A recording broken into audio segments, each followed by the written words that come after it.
Бул бийчи жөргөмүш менен таанышып алыңыздар.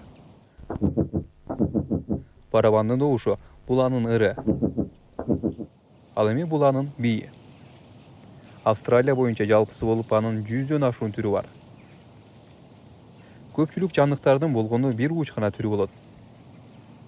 Эмне үчүн жаныбарлар падышалыгында башкаларга караганда бийчи жөргөмүштүн түрү көп? Эл аралык окумуштуулар тобу дал ошол суроого жооп издеп 3 жыл убакыт коротушту. Бүгүнкү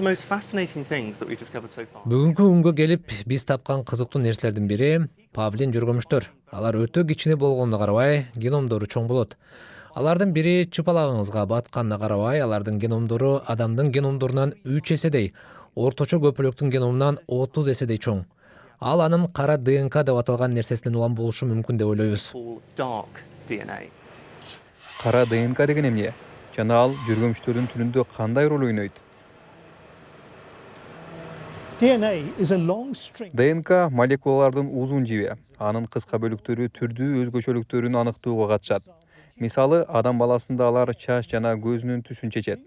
Ошол бөлүктөр гендер деп аталат. Бирок ДНКбыздын чоң бөлүгү гендер эмес жана ошол бөлүктөр кандай ролду аткарарын эч ким билбейт. Мындагы илимпоздор эмне үчүн бийчи жөргөмүштөрдүн түрлөрү мынчалык көп болушунун себеби кара ДНКнын айынан болушу мүмкүн дешет.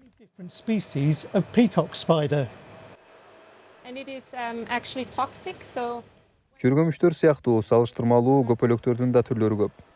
Максат алыдагы 10 жылда планетадагы жөргөмүштөр менен көпөлөктөрдүн гана эмес, ар бир өсүмдүктүн, жаныбардын жана козу карындын да генетикалык кодун чечмелөө керек.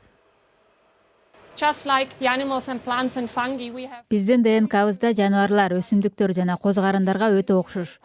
Ошол тирүү организмдердин баарынын ДНКсын түшүнүү менен ДНК жана гендер кандай иштери, кара ДНК эмнени билдирери жана анын маанилүүлүгүнүн жалпы принциптери тууралуу көп нерсе үйрөнөбүз. Мындан сырткары ал өзүбүз тууралуу көбүрөөк билүүгө жардам берет. Жашоо кандай эволюция болгону жана бардык тирүү организмдердин ортосундагы татаал байланыш тууралуу окумуштуулар болуп көрбөгөндөй кеңири түшүнүк алабыз деп үмүттөнүшөт.